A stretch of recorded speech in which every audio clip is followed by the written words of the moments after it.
সূরা মুমিনুনের মধ্যে এই বৈশিষ্ট্যগুলো আমরা শুনব এবং নিজের জীবনে বাস্তবায়িত করার চেষ্টা করব। আল্লাহ পাক তৌফিক দান করুন বলি আমিন।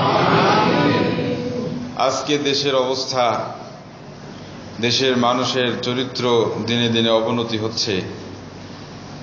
এই মাসের 15 তারিখের ঘটনা আমি শুনে হতবিহ্বল হয়ে গেলাম। ফরিদপুর জেলার কোতোয়ালি থানার একজন ছেলে, তার নাম হচ্ছে মুগ্ধ।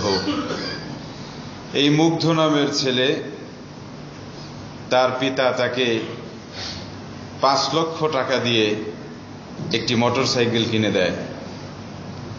সে দাবি করে অন্য মডেলের একটা মোটরসাইকেল আমাকে কিনে দিতে হবে, আরো দামি, আরো উন্নত। তো পিতা না দেওয়াতে কথা কাটাকাটি হওয়ার পর সেই ছেলে পিতার গায়ে পেট্রোল ঢেলে আগুন ধরিয়ে দেয় এবং ছেলের দেওয়া আগুনে পিতার শরীরের 95% পুড়ে যায় এবং পিতা কিছুদিন পর মারা যায়। এই হচ্ছে আমার দেশের অবস্থা এখন খুবই খারাপ।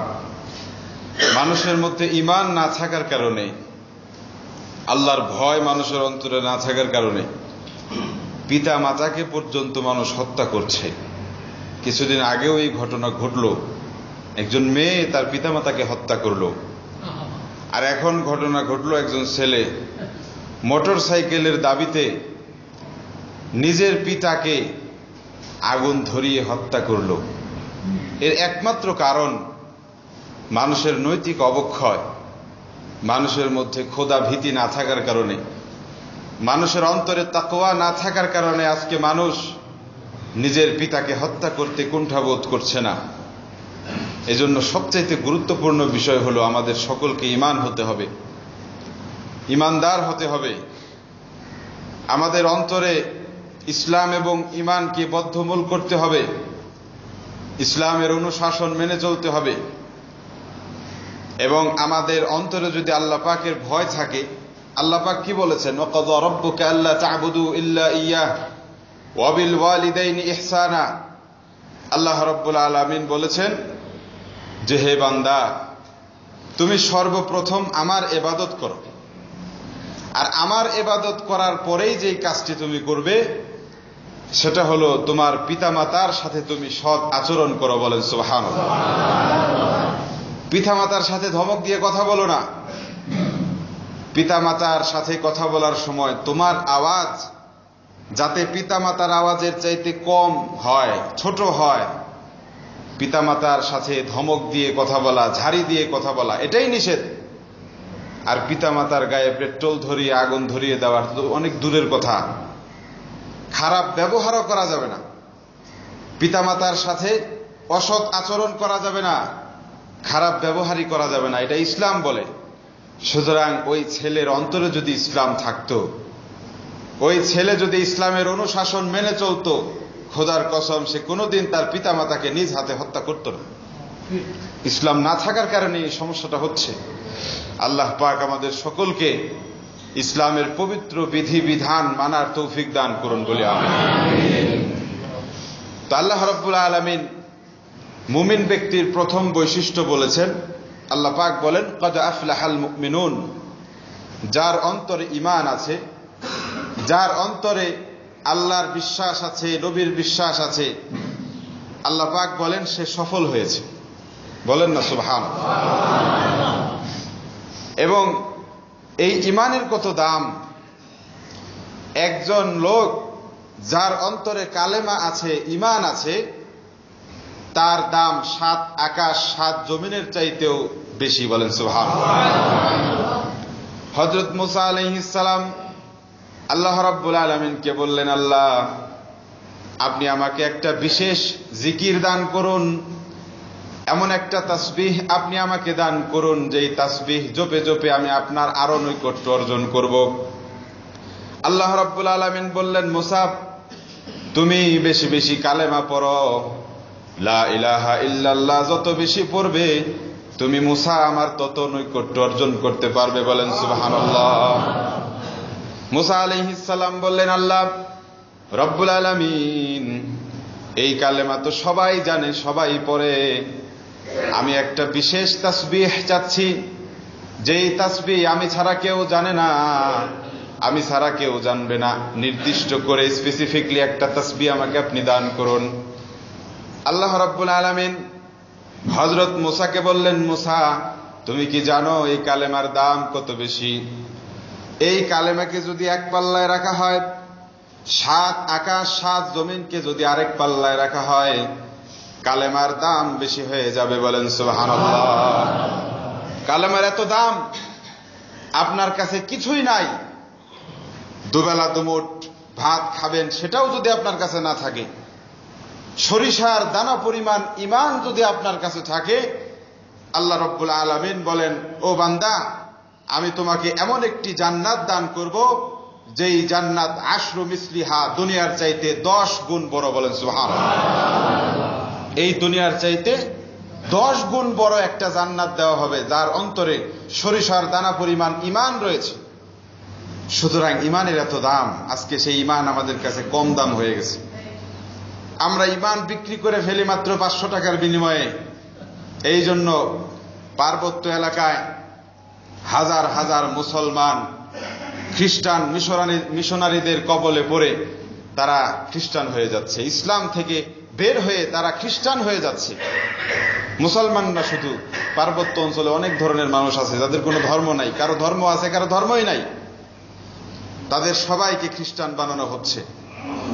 এই আন্তর্জাতিক চক্রান্ত থেকে আমার বাংলাদেশকে আল্লাহ পাক হেফাজত করুন বলে আমিন। আল্লাহ রাব্বুল আলামিন বললেন, ঈমানের এত দাম। তো ঈমানদারের বৈশিষ্ট্য হলো আল্লাযীনা হুম ফি সালাতিহিম খাশিউন, যারা একনিষ্ঠতার সাথে, ঐকান্তিকতার সাথে আল্লাহ রাব্বুল আলামিনের জন্য নামাজ আদায় করে, বিনীত চিত্তে নামাজ আদায় করে। নামাজ আমাদেরকে বিনয় শিক্ষা দেয়। বলেন সুবহানাল্লাহ। এবং হাদিস শরীফে আল্লাহর রাসূল বলেন, মান তাওয়াযা লিল্লাহ রাফাআহুল্লাহ, যে ব্যক্তি আল্লাহ পাকের জন্য বিনয়ী হবে, আল্লাহ রাব্বুল আলামিন কুদরতি ভাবে তার সম্মান, তার মর্যাদা, তার ইজ্জত আল্লাহ পাক নিজে বাড়িয়ে দেবেন। বলেন সুবহানাল্লাহ। যে ব্যক্তি অহংকারী হবে, আল্লাহ পাক বলেন, ইন্নাল্লাহা লা ইউহিব্বু কুল্লা মুখতালিন ফখুর, কোন অহংকারী, কোন দাম্ভিককে আল্লাহ পাক ভালোবাসেন না। অহংকার কেন করবেন? আসলে আমরা যদি আমাদের সৃষ্টিতত্ত্ব সম্পর্কে অবগত হতাম, তাহলে আমরা কি অহংকার করতাম না। আল্লাহ পাক আমাদেরকে সৃষ্টি করেছেন। কোরআনের আয়াতে আল্লাহ রাব্বুল আলামিন বলেন, সূরা তারিকের আয়াত, আল্লাহ রাব্বুল আলামিন বলেন, ফালইয়ানজুরিল ইনসানু মিম্মা খুলিক, খুলিকা মিম্মা দাফিক ইয়াখরুজু মিন বাইনিস সুলবি ওয়াত তারাইব। আল্লাহ রাব্বুল আলামিন বলেন, ও মানুষ, তুমি লক্ষ্য করো আমি আল্লাহ পাক তোমাকে কিসের দ্বারা সৃষ্টি করেছি, কোন জিনিস দিয়ে তোমাকে সৃষ্টি করা হয়েছে।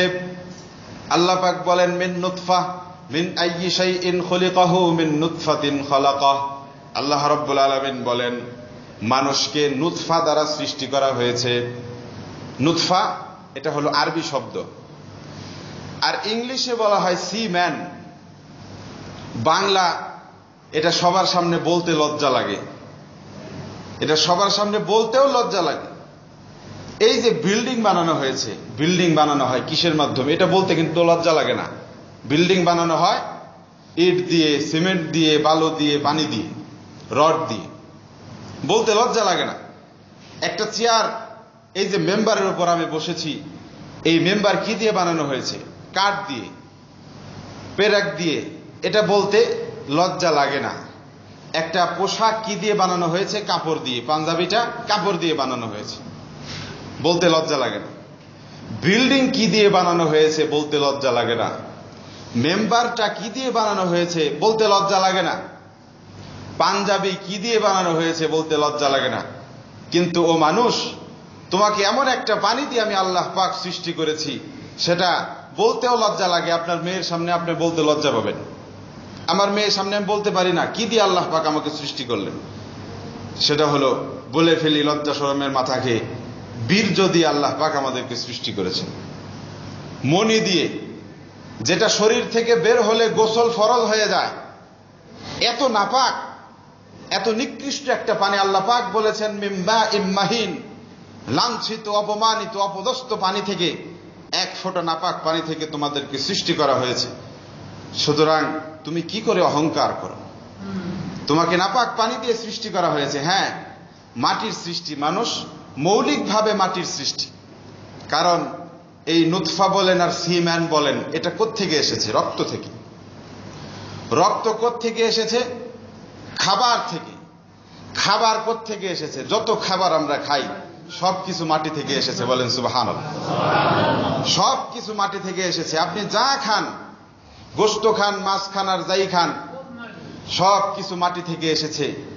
ওই খাবার থেকে হয়েছে রক্ত, রক্ত থেকে হয়েছে বীর্য, এবং সেই বীর্য থেকে আল্লাহ পাক আমাদেরকে সৃষ্টি করেছেন। তার মানে আমরা মৌলিকভাবে মাটির তৈরি, কিন্তু মাঝখানে আর একটা জিনিস আছে, সেটাকে বলা হয় নুতফা, মনি বা বীর্য। বিজ্ঞানীরা বলেছেন 1 ফোঁটা বীর্যের মধ্যে 8.5 কোটি শুক্রকীট রয়েছে, এবং 8.5 কোটি শুক্রকীট প্রত্যেকটা মানুষ হওয়ার যোগ্য, বলেন সুবহানাল্লাহ। কিন্তু সবগুলো মানুষ হয় না। 8.5 কোটি থেকে সবগুলোই চলে যায়, বিফলে যায়। শুধুমাত্র একটা নুতফাকে আল্লাহ রাব্বুল আলামিন, যেটাকে নির্দেশ দেন, ফেরেশতাদেরকে নির্দেশ দেন যে ওই নুতফাকে মাতৃগর্ভে ঢুকিয়ে দাও, এরপর সেটাকে তোমরা মানুষে তৈরি করো, মানুষে রূপান্তরিত করো, আস্তে আস্তে সেটা মানুষ হয়ে যায়। তো আসলে আমার বলা উদ্দেশ্য হলো, মানুষ কি করে অহংকার করে? মানুষের সৃষ্টির মূল উপকরণ মাটি, এবং মাঝখানে আরেকটা যে জিনিস আল্লাহ পাক বলেছেন যে আল্লাহ পাক মানুষকে নুতফা থেকে তৈরি করেছেন, সৃষ্টি করেছেন, সেটা তো একেবারেই নিকৃষ্ট। এমন নিকৃষ্ট যে সেটা শরীর থেকে যদি বের হয়ে যায় তাহলে ওযু করলেও চলবে না, গোসল করতে হবে। গোসল করা ফরজ। যদি সে গোসল না করে, ফরজ তরক করার গুনাহ হবে। এই জন্য আমরা কেন অহংকার করি? এই জন্য বুজুর্গানে দিন বলেছেন, আউয়ালুকা কাযিরা, আউয়ালুকা নুতফাতুন মাজরা, ওয়া আখিরুকা জিফাতুন কাযিরা, ওয়া আনতা বাইনা যালিকা তাহমিলুল আযিরা। অত্যন্ত সুন্দর কথা একজন মনীষী বলেছেন যে, হে মানুষ, তুমি তো সর্বপ্রথম 1 ফোঁটা নাপাক পানি ছিলে, এবং যখন তুমি মৃত্যুবরণ করবে তখন তুমি হবে পচা লাশ। তোমার দেহ কুটে কুটে খাবে জমিনের পোকা, মাটির নিচে যে সমস্ত পোকা থাকে, এই পোকা তোমার দেহ খাবে। তার মানে তুমি শুরুতে ছিলে 1 ফোঁটা নাপাক পানি, শেষে হবে পচা লাশ, আর মাঝখানে তোমার পেটের ভিতরে ছিল পায়খানা। এই যে জীবন, জন্ম থেকে নিয়ে মৃত্যু পর্যন্ত প্রত্যেকটা মানুষের পেটে পায়খানা আছে না নাই? এমন কোন মানুষ আছে যার পেটে এই জিনিসটা নাই? তাহলে কবি কত সুন্দর বলছেন, শুরুতে তুমি ছিলে 1 ফোঁটা নাপাক পানি, আর শেষে তুমি হবে পচা লাশ, মাঝখানে ছিলে তুমি পায়খানার টাঙ্কি। তুমি কিভাবে অহংকার করো? অহংকার কোত্থেকে আসে তোমার? হাদিস শরীফ আল্লাহ রাসূল এই জন্য বলেন, লা ইয়াদখুলুল জান্নাতা মান কানা ফি কলবিহি মিসকালা যাররাতিন মিন কিবর। যার অন্তরের মধ্যে সরিষার দানা অহংকার থাকবে, সে আল্লাহর জান্নাতে প্রবেশ করবে না। চিৎকার দিয়ে বলেন নাউযুবিল্লাহ। এই জন্য মানুষ যাতে অহংকার না করে, আল্লাহ রাব্বুল আলামিন পবিত্র কোরআনের বিভিন্ন আয়াতে বলেছেন, ও মানুষ, তোমরা অহংকার করো না। অহংকার এটা কেবলমাত্র আল্লাহ রাব্বুল আলামিন করতে পারেন। আল্লাহ রাব্বুল আলামিন, তার মধ্যে কোনো বিনয় নাই, কারণ আল্লাহর মধ্যে তো দুর্বলতা নাই, তার মধ্যে বিনয় থাকবে কোত্থেকে? আল্লাহ রাব্বুল আলামিন বলেন, আল কিবরিয়া উরিদাই, হাদিসে কুদসি। আল্লাহ রাসূল সাল্লাল্লাহু আলাইহি ওয়াসাল্লাম আল্লাহর কথাটি সরাসরি বলেছেন। আল্লাহ পাক বলেন, অহংকার হচ্ছে আমার গায়ের চাদর, বলেন সুবহানাল্লাহ।